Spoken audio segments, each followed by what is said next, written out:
Normalisation in SQL server. ठीक है, सो आज का हमारा जो पहला टॉपिक है वो है नॉर्मलाइजेशन इन एसक्यूएल सर्वर, यानी एसक्यूएल सर्वर के अंदर हम नॉर्मलाइजेशन किस तरह से कर सकते हैं और what is actually normalization. So basically, when we are developing a database, we may have various anomalies. ठीक है, सो नॉर्मलाइजेशन का मतलब ये होता है कि आप अपने डेटाबेस को नॉर्मलाइज करें, ठीक है, ताकि उसके अंदर से आप क्या कर सकें, रिपीटेशन को रिमूव कर सकें और डेटा इंटेग्रिटी अचीव कर सकें। ठीक है, so you can see we have a picture here that is representing a table which have employee number, project id, project name, employee name, grade and salary। ठीक है, so we will discuss के is it a normalized table or it is not an normalized table। so let's start with the anomalies क्या होती हैं कि वो problems जब हम क्या करें, डेटा को इंसर्ट करें, डिलीट करें, यानी एनॉमलीज का मतलब क्या होता है। अगर मैं आपको इसकी मीनिंग दिखाऊं, so you will see anomalies, anomaly बेज़ाब्तगी, ठीक है, गलती, ठीक है, तो इस तरह के वर्ड आपके पास यहाँ पर आते हैं। बेसिकली अनोमली इसका मतलब ये होता है खराबी। ठीक है, कोई खराबी हो आपके डेटा के अंदर, वो खराबी कौन कौन सी आ सकती है, रिपीटेशन अनोमली हो सकती है। If you see the picture you will सी कि हमारे पास यहाँ पे जो प्रोजेक्ट आईडी है, प्रोजेक्ट नेम है और ग्रेड है, जो सैलरी है, वो बार बार रिपीट हो रहा है। ठीक है, यू कैन सी हियर कि project name blue star is repeating every time. तो यार आपको पता चल रहा है कि जो आपके पास उसकी वजह से, क्योंकि ब्लू स्टार रिपीट हो रहा है तो उसकी वजह से उसकी जो प्रोजेक्ट आईडी है वो भी रिपीट हो रही है। सिमिलरली आप देख सकते हो कि सैलरी का कॉलम बार बार रिपीट हो रहा है, आपके पास ग्रेड का कॉलम जो है वो बार बार रिपीट हो रहा है। तो ये क्या है, रिपीटेशन हो रही है, और रिपीटेशन की वजह से आपके पास क्या हो रहा है, आपके परफॉर्मेंस में मसला आता है। यानी अगर आप रिपीटेटिव डेटा रख दोगे और डेटा ज़्यादा हो जाएगी, स्टोरेज कैपेसिटी बढ़ जाएगी, तो जिसकी वजह से आपके पास क्या हो जाएगा, परफॉर्मेंस डिग्रेड हो जाएगी। ठीक है, और इस तरह की रिपीटेशन ऑफ डेटा को हम कहते हैं repetition anomaly. The repetition shown in the table you have seed, ठीक है, ये आपके पास जो है वो रिपीटेशन की एनोमली है। Then we have another anomaly, that is insertion anomaly.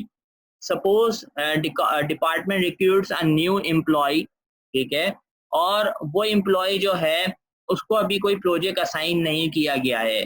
सो आप उसकी जब इंसर्शन उसकी डिटेल्स टेबल के अंदर जो है वो ऐड करेंगे तो आपके पास प्रोजेक्ट आईडी और प्रोजेक्ट नेम जो है वो एम्प्टी हो जाएगा। ठीक है, प्रोजेक्ट आईडी, कॉलम्स को ब्लैंक छोड़ना आपके पास जो है problems create कर सकता है in the later part।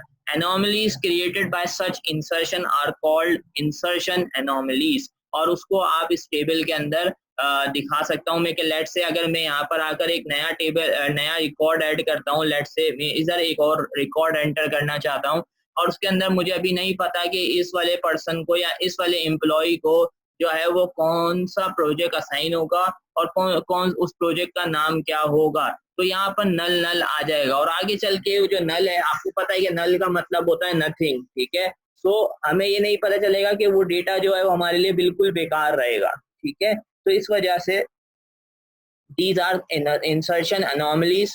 then we have deletion anomaly।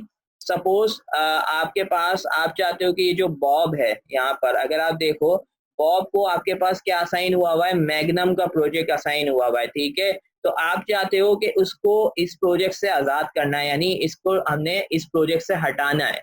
ठीक है, सो आप इस तरह से देख सकते हो कि हमें बॉब को इस प्रोजेक्ट से हटाना है, यानी आपके यहाँ प्रोजेक्ट हटाना है। तो अब क्या होगा कि जब हम बॉब का डेटा डिलीट करेंगे तो क्योंकि हमारा सारा रिकॉर्ड एक ही टेबल में मौजूद है, ठीक है, यानी एम्प्लॉय का नेम, ठीक है, उसकी प्रोजेक्ट की डिटेल, उसको कौन कौन सा प्रोजेक्ट असाइन हुआ था, ठीक है, तो वो सारी डिटेल एक ही टेबल के अंदर है। तो जब हम बॉब का डेटा उड़ाएंगे यानी डिलीट करेंगे, हमें पता है कि डिलीशन जब हम करते हैं तो पूरी पूरी रो का डेटा हमारे पास डिलीट हो जाता है। तो उसकी वजह से क्या होगा कि एक तो बॉब का डेटा तो डिलीट होगा, यानी बॉब की डिटेल्स तो जाएंगी, लेकिन उसके जो उसको कभी एक प्रोजेक्ट असाइन हुआ था वो डिटेल्स भी आपके डेटाबेस से चली जाएंगी। ठीक है, तो इसको हम कहते हैं डिलीशन एनोमली, क्योंकि इधर हमारे पास जो है वो डेटा आपके पास लॉस हो रहा है। एक तो पर्सनल डिटेल उसकी लॉस हो जाएगी, दूसरा जो है उसको जो डेटा असाइन हुआ था आगे चल के वो हमारे काम में आ सकता है। लेट्स से हमें आगे चल के ये मालूम करना है कि भाई ये पहले प्रोजेक्ट किसको असाइन हुआ था, तो हमें वो डेटा नहीं मिलेगा। क्यों? क्योंकि हमने बॉब के डेटा को यहाँ पर डिलीट कर दिया है। तो ये आपके पास हो जाती है आपके पास डिलीशन एनोमली, ठीक है। Then we have updation anomaly, ठीक है, updating anomaly. Suppose John was given a hike in salary और जॉन वाज डिमोटेड, सही है। यानी आप इस तरह से समझें कि जॉन जो है उसको एक सैलरी के अंदर इंक्रीज दिया गया था या उसको डिमोट यानी उसकी सैलरी को डिक्रीज किया गया था।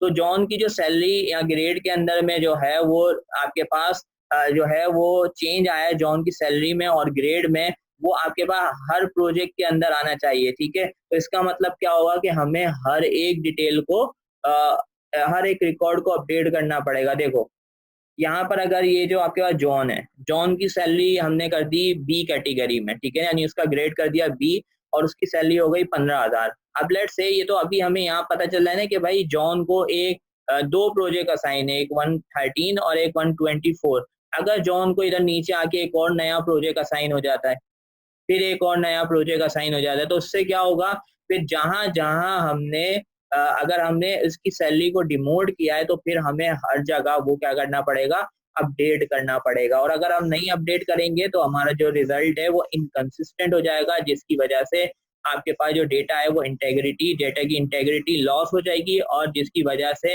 हमारे पास अपडेशन अनोमली यहाँ पर आ जाएगी। सो ये आपके पास एनोमलीज होती हैं, ये वो रीजन होते हैं, ये वो गलतियां होती हैं, ये वो खराबी होती है जिसकी वजह से आपको क्या चाहिए होती है, आपके पास एक कॉन्सेप्ट आता है दैट इज नॉर्मलाइजेशन, ठीक है। यानी आपके पास क्या कॉन्सेप्ट आता है, नॉर्मलाइजेशन का। अब नॉर्मलाइजेशन की डेफिनेशन क्या कहती है कि normalization is the process of removing unwanted redundancy and dependency. तो बेसिकली नॉर्मलाइजेशन को क्यों यूज किया जाता है, ताकि हम अनवांटेड रिडंडेंसी का मतलब है डुप्लीकेशन, और अनवांटेड यानी जो गैर जरूरी रिलेशनशिप है या डिपेंडेंसी क्रिएट हुई हुई है दो फील्ड्स तीन फील्ड्स के दरमियान, उसको हम क्या कर सकें, रिमूव कर सकें, ठीक है। यानी अगर आप यहाँ पर देखो तो ये पूरा अगर हमारे पास देखो तो हर रिकॉर्ड एक दूसरे पर डिपेंड है। यानी अगर सिर्फ मुझे प्रोजेक्ट लेट्स से मेरे पास ये ब्लू स्टार प्रोजेक्ट था, यही उड़ाना है, यानी इसकी डिटेल खत्म करनी है, प्रोजेक्ट कैंसिल हो गया, तो मुझे सिर्फ इसका रिकॉर्ड खत्म करना चाहिए ना। लेकिन अब क्या होगा, अगर मैं इस टेबल से ब्लू स्टार को रिमूव करूंगा तो सारे ब्लू स्टार वाले प्रोजेक्ट चले जाएंगे। तो ये क्या हो रहा है, ये एक हमारे पास मसला है, ठीक है। तो ये जो डिपेंडेंसी क्रिएट हुई हुई है आपके पास कॉलम्स के दरमियान, इनको रिमूव करने के लिए और डुप्लीकेशन को रोकने के लिए, रिडंडेंसी को कम करने के लिए हम यूज करते हैं नॉर्मलाइजेशन। और नॉर्मलाइजेशन की डेफिनेशन भी यही कहती है, removing of unwanted redundancy and dependency. Initially जो आपके पास ईएफ कोड, एक साइंटिस्ट था जिसने जो है वो 1972 के अंदर तीन नॉर्मल फॉर्म्स को जो है वो प्रेजेंट किया था। सारी की सारी जो है बेस करती थी एट्रीब्यूट्स ऑफ अ रिलेशन, यानी dependency of attributes of a relationship, ठीक है। यानी आपके पास जो रिलेशन है, रिलेशन का वर्ड हम यहाँ पे क्यों यूज करते हैं, टेबल के लिए हम यहाँ पे वर्ड यूज करते हैं रिलेशन का।